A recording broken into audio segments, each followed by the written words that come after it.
Hello guys, welcome back again sa ating YouTube channel no, The Action Man. Una sa lahat, mega love shoutout po sa lahat ng mga kakamping at sa mga hindi man mga kakamping. Kung interesado ka sa bidyong ito, patapusin mo na hanggang dulo at huwag nyo nang kalimutan na i-like at i-share ang ating video para malaman naman ng iilan sa ating mga kababayan na nagtutulog-tulugan sa katotohanan. So muli naman nagbabalik ang nag-iisa nyong host na si The Action Man para magbigay ng komentaryo at reaction sa mga mainit ng issue ng bayan. So ito ho mga ka-action, mga kakamping no, may gusto lang po ako na i-share sa inyo regarding po ito sa isang analysis ni Harry Roque po mga ka-action. Hinahambing niya po ang nangyayari ngayon at sa nangyari na kung saan ipinako nga po si Jesus sa krus ho mga ka-action. O, dito natin malaman kung sino nga ba ang taksil at sino nga ba ang Judas dito sa ating bansang sinilangan. O, ito po, bago po tayo magtuloy-tuloy at magbigay ako ng sarili kong opinion at himay-himayin natin, pakinggan muna natin ang kanyang analysis ho mga ka-action, mga kakampi. Ihambing ko ang pagtataksil ni Judas sa ating Panginoon sa pagtataksil na isang Judas sa ating lipunang Pilipinas ngayon.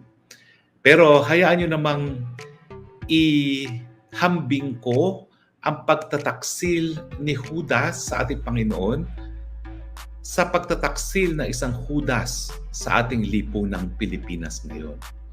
Napakalungkot po na parang yung naging buhay na ating Panginoon ay dinadaanan ng bansang Pilipinas. Meron po talagang nagtaksil na isang disipulo. Well, sa ating lagay po bilang bansa, ang nagtaksil ay isang binigyan ng mandato ng taong bayan na napakalaking mandato, bagamat sinasabi ng ilan dyan, meron daw magic na nangyari. Pero ako naman po, dahil nangampanya rin ako, naniniwala ako na nabigyan itong taong ito ng tiwala ng taong bayan, gaya ng tiwala ng binigay na ating Panginoon kay Judas. Pero maaga pa sa ating kasaysayan, sa ilalim nitong Judas na ito, naibenta rin niya ang ating bansang Pilipinas kapalit ng pilak ng ginto. Kapalit ng mga tagong yaman na matagal nang nais na mabawi pero hindi nagagawa. At dahil nga kapalit ng mga pilak ng ginto, naibenta, tinaksil ang ating sambayan ng Pilipino. At ngayon, nakaharap tayo sa banta ng pagkapako sa krus. Dahil tayo po ngayon ay nasa alanganin na dahil anytime po ay po pwede na makaladkad tayo sa gera na wala naman mong kinalaman ng bansa. Hindi ba ho parang nagkaroon ng paghambing sa nangyari sa ating Panginoon ang nangyari sa sambayan ng Pilipino ngayon? Kapalit ng pilak ng ginto, ngayon ang Pilipinas nandyan na po sa gilid ng digmaan na wala namang tayong interes para mamatay ang mga bansang Pilipino, ang mga mamamayang Pilipino. Pero magandang balita po, no? Bagamat napako po ang ating Panginoon sa krus at bagamat ang Pilipinas po ay po pwedeng makaladkad sa gera kung saan napakaraming mga kababayan natin ang mapapako din sa krus dahil sila ay mamamatay. Darating pong araw na magkakaroon din tayo ng Pasko ng pagkabuhay.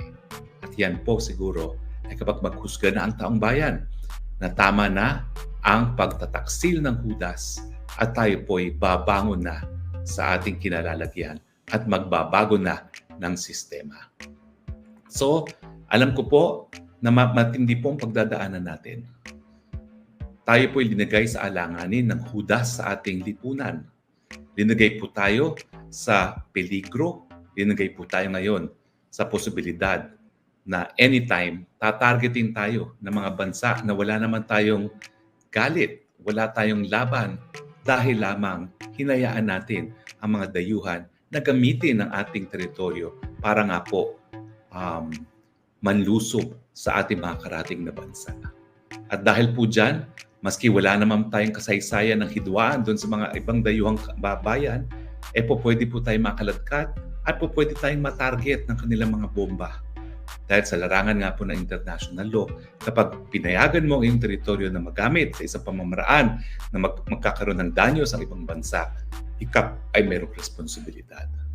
At yan nga po ang malungkot na katotohanan na dahil ayaw ng mga nagbayad ng pilak ng ginto kay Judas na ang gera ay maganap sa sarili nilang teritoryo, ang ginawa po kapalit ng pilak ng ginto, hinayaan po ng teritoryo ng Pilipinas ang lugar kung saan magkakaroon po ng digmaan. Pero wag po tayo mag-alala. Mapapako po tayo sa krus, magkakaroon po tayo na isang araw na tayo po dadapa at maraming mamamatay. Pero hindi po yan sa matagal na panahon dahil darating din po ang Pasko ng pagkabuhay. Babangon din po ang bayan. Tayo po ay babagong muli bilang marangal na bayan at tayo po ay magigising sa katotohanan na sa muling pagbangon natin, ang tanging magtataguyod ng interes ng mga Pilipino ay ang mga Pilipino lamang. So yun na ho mga ka-action, mga kakamping, no, napakinggan na po natin ang analysis ni Harry Roque. Ang tindi. Oh, ang tindi. Kaya tayo sa nangyayari daw ngayon, kaya tayo nakakaladkad sa gyera. At dahil dyan, sa makasalanan daw tayo, ay maraming Pilipino ang ipapako sa cross. Hindi ba pwedeng ang nagbinta lang ang pwedeng ipako sa cross? Di ba? Simulan ho natin mga ka-action, mga kakampeng. Okay, simulan po natin. Correct me if I'm wrong. Ito po ay based lang sa analysis ko ha. At sa base sa aking kaalaman. Okay, simulan po natin sa panahon ni Gloria Macapagal Arroyo. Nung panahon ni Gloria Macapagal Arroyo, March 24, 2005, correct me if I'm wrong sa pizza at saka sa year. Basta yan ang natatandaan ko.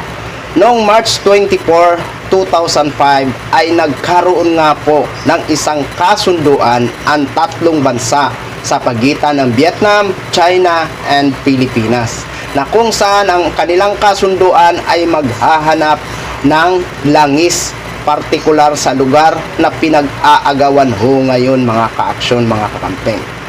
Based dyan sa may oil daw na makukuha na 220 million dollars ho mga ka-action.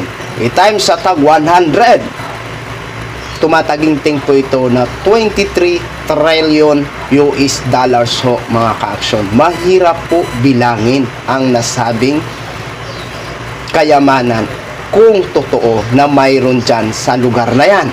Okay. Yung kasunduan na yon ay na public. Na public po mga ka-action. Kaya nga po na news eh. Kaya nga po nahalungkat po natin yan eh. Nakinig ka Roque ha. Okay. Kasi sabi ni Roque, kung narinig nyo, kasi pinahinintulutan daw ang mga Chinese na pumasok dyan sa ating teritoryo at mangisda. Okay. During ng panahon sa panunungkulan ni dating President Duterte ho mga ka-action, sino ba ang nagpahintulot at nag-spoiled sa mga Chinese? Di ba siya? Siya ang nagpahintulot sa mga fisherman ng mga Chinese na pumasok at mangisda dyan sa ating lugar sa West Philippine Sea. Ang kaso nga lang at ang problema, umabuso ang mga Chinese at gusto talaga kunin ang nasabing lugar. Okay? Na kahit hindi naman yun sa kanila at tayo po ang nagmamay-ari yan. Okay? So, ito na nga po. Dahil nga po, nagkaroon ng secret deal at hindi na public yan, ang nasabing secret deal na last few weeks o month ay nagiging secret deal muna yan. Pero dahil nga po sa kadaldalan ni Roque at mismo siya umamin na may isang kasunduan na kung saan ang nasabing kasunduan ay pwede lang daw magdala ng supply papuntang BRP Sierra Madre, pero hindi pwedeng magdala ng mga materyales na kung saan ikukumpuni sa mga nasisira o nabubulok o kinakalawang sa part ng BRP Sierra Madre. Okay, yun po ang naging kasunduan, supply lang. Ang kaso nga lang, ito na nga po ang nagiging dahilan kasi every time daw na pumunta ang barko natin, papunta ang barko ng BRP Sierra Madre para magdala ng supply, nagdadala daw po ito ng materyales. Yan po ang nagiging dahilan kung bakit hinaharang ng mga Chinese Coast Guard ang ating mga Coast Guard dahil nga po sa naglabag daw sa nasabing kasunduan. 'Di ba? Ngayon, sa sinasabi mo na nagbinta, sino ang nagbinta nga ba? Alam ko na sinagot mo na rin, alam mo rin yan ang katanungan na yan. Di ba? Ngayon, sa kasalukuyang administrasyong Marcos, sinasabi nyo na taliwas ang pamamalakad ngayon ni Marcos sa nasabing kasunduan. Paano naman hindi maging taliwas? Mismo nga siguro yan si President Marcos ay hindi alam ang nasabing kasunduan. Kaya naging taliwas at pinaglalaban niya ang West Philippine Sea. At ano ba ang pakialam ni Mr. President Bongbong Marcos sa nasabing kasunduan kung hindi man lang alam ng publiko? Ang dapat managot dyan at ang dapat magpaliwanag, ikaw at si dating Pangulong Duterte. Ngayon, mga ka-aksyon, mga kakampeng at sa mga bashers natin dyan, sino ang taksil? At sino ang Judas? Kasi hinahalin tulad niya ang kasalukuyang administrasyon ngayon. Hinahalin tulad ni Harry Roque sa kanyang analysis. Di ba? Kaya nga, ngayon daw nakakaladkad tayo sa gera dahil ngayon sa nangyayari. Parang sinisisi niya ang administrasyong Marcos. Kayo po ang magpasya. Alam ko na alam nyo kung ano ang magiging sagot ko at yun din ang magiging sagot nyo kung sino nga ba ang taksil sa bansa at sino nga ba ang Judas sa bansa. At lalong-lalo na, sino nga ba ang ipapako sa krus? Diba? Si Jesus ipinako sa krus dahil tinubos niya ang ating lahat ng mga kasalanan. Yan ang pagkakaalam ko. Correct me if I'm wrong. Kaya nga po, may mga panata na ang iilan sa ating mga kababayan ay nagpipinitin siya sa tuwing Holy Week. Diba? Kasi si Jesus, siya ang nagsakripisyo para tubusin ang kasalanan ng lahat ng mga tao dito sa mundo. Yun ang pagkakaalam ko. Kaya Harry Roque, alam mo na kung sino ang Judas at sino ang taksil. Okay? So yun lang ho mga ka-action, mga kakamping, no? Gin-share ko lang ho sa inyo. Maraming salamat po sa ating mga viewers Luzon, Visayas at Mindanao all over the world. Ako po ang inyong lingkod, si The Action Man. Have a good day, everyone. Beautiful.